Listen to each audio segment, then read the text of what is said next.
Salut les amis! Petite vidéo noëlesque dans laquelle je vous présente 5-6 BD que j'ai bien aimés sur un thème très précis. Bon visionnement et joyeux Noël!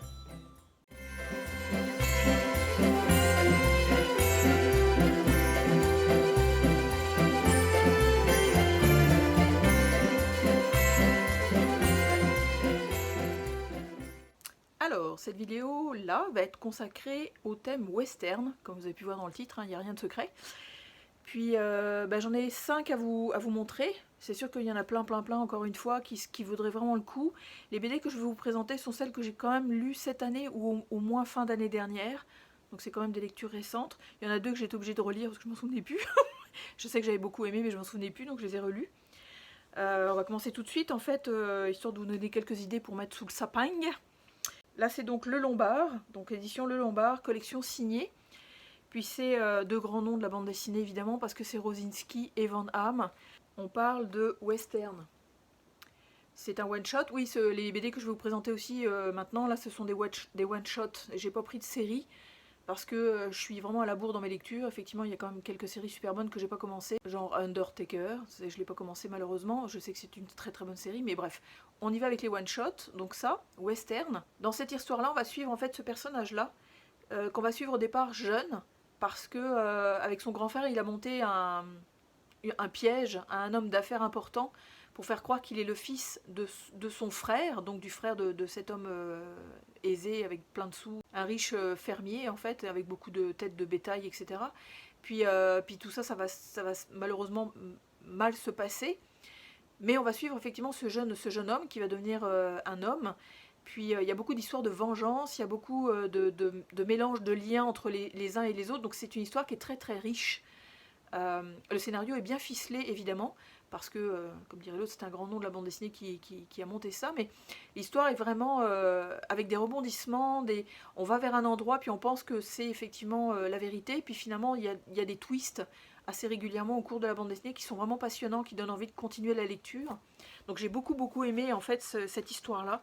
Puis au niveau des dessins, c'est vraiment fantastique, quoi. Enfin, je veux dire, ça donne ça par exemple. Donc c'est ce petit jeune homme-là qu'on suit au départ. Puis au fur et à mesure, ça va merder. Mais regardez-moi ces ambiances, si c'est pas magnifique. C'est superbe. Les couleurs sont quand même assez douces. Il y a quand même beaucoup de texte à lire, mais waouh, c'est superbe.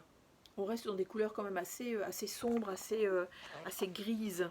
Il n'y a pas forcément... Alors il y a des doubles pages de cet ordre-là. Comme ça, de temps en temps, il y en a 3 ou 4, je pense, en cours de lecture. Puis ça, j'adore aussi.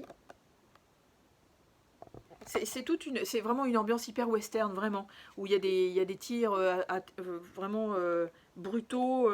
Il y a des contacts complètement cinglés. Il y a une femme aussi là-dedans, effectivement, qui est un petit peu fil rouge. Donc il y a plus ou moins une histoire d'amour, entre guillemets, là, vraiment, c'est plus ou moins, là, disons.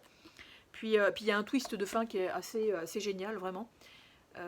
Qui remet tout en question finalement, donc on a envie de relire la BD encore une fois. Donc c'est une bande dessinée qui est vraiment chouette. Ensuite, toujours en one shot, là on est chez Grand Angle, c'est donc scénarisé et dessiné par, alors c'est Jérôme Félix au scénario et Paul Gastine au dessin et couleurs, et ça s'appelle Jusqu'au dernier. J'ai bien aimé aussi celle-là, elle est vraiment chouette. Comme c'est marqué à l'arrière, un western crépusculaire et magistral à l'heure des derniers cow-boys. Vraiment cool. Là, c'est une histoire de vengeance, en fait, d'un bout à l'autre, vraiment. Vraiment à la mode western, ça c'est certain. Puis, c'est assez poignant aussi, parce qu'en fait, c'est un homme qui va arriver dans une ferme, je peux vous le montrer d'ailleurs, qui arrive dans une ferme comme ceci, puis il tombe sur un jeune garçon, en fait, dont la maman est en train de décéder. Donc, il va s'occuper du jeune garçon une fois la maman partie. Regarde-moi ça, si ça fait pas une ambiance western, ça. C'est superbe. Donc il va s'occuper de ce petit garçon-là, enfin qui a 12-13 ans, 14 ans peut-être 12-13 plutôt. Puis il va arriver en fait un événement de vie qui va faire que la personne, donc cet homme-là qui a plus ou moins adopté ce petit garçon-là, en fait va partir dans une quête de vengeance. Donc c'est assez poignant. L'histoire reste assez quand même linéaire, parce qu'on suit le parcours de cet homme-là, une fois effectivement que l'événement majeur, enfin l'histoire a basculé finalement. Puis, mais c'est vraiment chouette, enfin je veux dire, il y a toute une ambiance, il y a tout... ça sent le western à plein nez. Puis effectivement, c'est quand même à l'heure où le chemin de fer prend la place, en fait, des meneurs de troupeaux finalement. Donc il y a vraiment un côté historique qui embarque aussi là-dedans, qui nous montre que le passage effectivement à la modernité, dans ce pays où la vengeance et les colts et le prix du sang en fait était quand même majoritaire, disons. Puis non, c'est vraiment chouette. C'est une très très chouette BD. Vraiment. Surtout de partir aussi d'un petit garçon, parce que le petit garçon est aussi, en fait, il lui manque une case, disons. Donc il est très, très naïf, très innocent, très mignon comme tout, en fait. Donc c'est chouette aussi de partir de ces personnages-là. Puis le gars qui l'adopte, en fait, est très, très dur. Et vraiment quelqu'un qu'on n'aurait pas pensé qu'il pouvait adopter un petit garçon. Donc c'est vraiment chouette. Il y a plein de chouettes sentiments. C'est sûr qu'encore une fois, ça parle uniquement de vengeance. Donc faut prendre le temps, effectivement, de suivre ce personnage-là, puis de pas s'en outrer, disons. Mais c'est ça, donc j'avais bien aimé. Ensuite, on passe chez Futuropolis, ça c'est une BD que j'ai beaucoup beaucoup aimé, effectivement. Puis, donc c'est scénarisé par Jean-Pierre Perrault, et les dessins couleurs sont de Alain Cocor, et on parle de Rocking Chair. Donc ça c'est le fun, effectivement, parce que on suit en fait l'histoire de ce Rocking Chair. Donc on va partir des années probablement 1850, on va vérifier, c'est pas vraiment marqué, mais on part effectivement des pionniers qui sillonnent effectivement les États-Unis pour aller s'installer dans des pays inexplorés pour l'instant, puis qui veulent s'installer. Puis au fur et à mesure effectivement des années, on suit des personnages qui vont passer le relais à d'autres personnages par rapport au Rocking Chair. En fait, le Rocking Chair passe de main en main. Donc c'est vraiment chouette, on suit vraiment, puis c'est encore une fois la mode western, donc il y a encore des vengeances, il y a de l'amour, il y a des rencontres, il y a des comment est-ce qu'on s'organise pour vivre nos vies le mieux possible, qu'est-ce qu'il faut que j'achète, qu'est-ce qu'il faut que je fasse, qu'est-ce qu'il faut que je plante, qu'est-ce qu'il faut que tout ça. Bref, en tout cas c'est comme vous pouvez voir, c'est vraiment toute une ambiance. Encore une fois, les dessins sont assez magnifiques, pas si conventionnels que ça effectivement pour décrire un monde western. Mais c'est vraiment chouette, ça s'accorde super bien avec l'histoire. Il y a des twists aussi parce que tout ça c'est sous forme de chapitres. Les personnages se succèdent les uns aux autres au travers des années. Donc c'est vraiment chouette. On a quand même des personnages principaux, c'est sûr, mais non, ça vous donne une ambiance vraiment, vraiment chouette, comme ceci par exemple. Donc c'est une bande dessinée aussi que je mettrai sous le sapin, avec beaucoup de plaisir, vraiment. Parce que c'est une très très chouette histoire, vraiment une très très chouette histoire. Donc à vous de voir. Ensuite, alors ça reste western et c'est assez particulier, c'est vraiment chouette. Ça c'est chez Grand Angle. C'est donc scénarisé et dessiné par Duhamel et ça s'appelle Fausse Piste. En fait, c'est un western sans être un western parce que c'est un type qui reste comment je dirais, coincé dans des souvenirs liés au western parce qu'il tourne des films. Donc il a une série qui lui est dédiée. Puis en fait, il reste dans cette série-là, qui est effectivement une série western, donc diffusée sur les écrans finalement. Puis, mais il est génial ce personnage-là, c'est plein d'humour, c'est plein de personnalités en fait qu'on découvre petit à petit.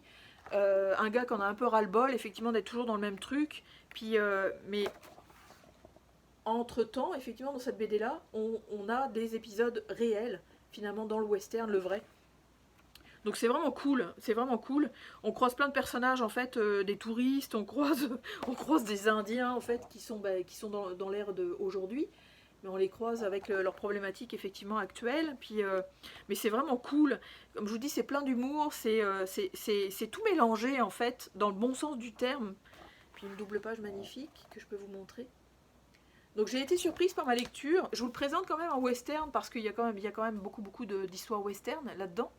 Mais ça reste une histoire à notre époque. Donc c'est vraiment chouette, vraiment vraiment chouette. J'ai beaucoup aimé. Duhamel, j'aime beaucoup ce qu'il fait en règle générale. Puis le petit dernier que je voulais vous présenter aussi, ça c'est chez Glénat, que j'avais bien aimé. Et encore une fois, c'est des histoires de vengeance et tout et tout. Mais là c'est quand même parsemé de plusieurs personnages qui restent fixes dans l'histoire. Puis c'est ça, puis le dessin est magnifique. Donc c'est alors scénarisé par Philippe Thiraud. C'est après une histoire de Gilles Mezzomo qui fait lui-même les dessins. Donc les couleurs sont de Céline Labrier et ça s'appelle Haciendado. Dans cette bande dessinée-là, on va suivre Digo qui est donc jeune au départ, qui va vieillir au fur et à mesure des années, effectivement toujours dans l'idée de vengeance, parce que il vit dans une famille qui est assez particulière, qui est une famille extrêmement reconnue sur le territoire western, et qui a plein de possessions, donc qui crée forcément des jalousies autour d'elle. Et le père est quelqu'un d'assez épouvantable. La mère est quand même quelqu'un d'extrêmement fort. C'est un personnage très fort dans la bande dessinée. Puis ce Digo, en fait, il est rongé par plein de choses, par plein de sentiments différents, par encore une fois des histoires de vengeance, comment se placer par rapport aux Indiens, etc. Donc c'est encore une fois un mélange vraiment bon. Le scénario est quand même assez béton. Ça se lit super bien. Bon, évidemment, si on n'aime pas la vengeance, ben, c'est pas la peine de lire ça, mais puis il y a vraiment là, c'est quand il s'enfuit effectivement dans le désert, il essaye de s'en sortir. Le dessin est vraiment chouette aussi. Encore une fois, il y a beaucoup de couleurs, mais ça reste quand même dans des tons sable très doux quand même, qui font vraiment chaleur aride, disons, ce qui est quand même le fun. Puis effectivement, on va suivre ce Digo au fur et à mesure de sa poursuite, encore une fois, vengeresse. Donc c'est encore une bande dessinée que je vous recommande vraiment beaucoup, parce que c'est vraiment chouette, c'est bien foutu. Encore une fois, c'est une histoire qui se tient bien, qui est quand même assez riche en personnages, notamment en personnages effectivement qu'on a envie de leur taper sur la gueule donc. Mais puis le rôle des femmes est super important dedans, le rôle des Indiens aussi est très puissant, quelque part dans cette bande dessinée là. Donc, voilà effectivement les 5 BD que je voulais vous présenter, comme je vous dis à chaque vidéo dans lesquelles je vous fais mes recommandations noëlesques. J'en ai quand même plein, j'en aurai plein d'autres. Il y a aussi Tiburce Auger avec ses collectifs aussi qui peuvent être super cool. Je vous mettrai les pochettes. Poup, poup, poup, poup, poup. Voilà, ça aussi, ça peut être vraiment de chouettes cadeaux de Noël. Donc voilà, ben je vais vous souhaiter d'excellentes lectures western. Hi-ha! Puis c'est ça, je vous dis à la prochaine vidéo. Salut!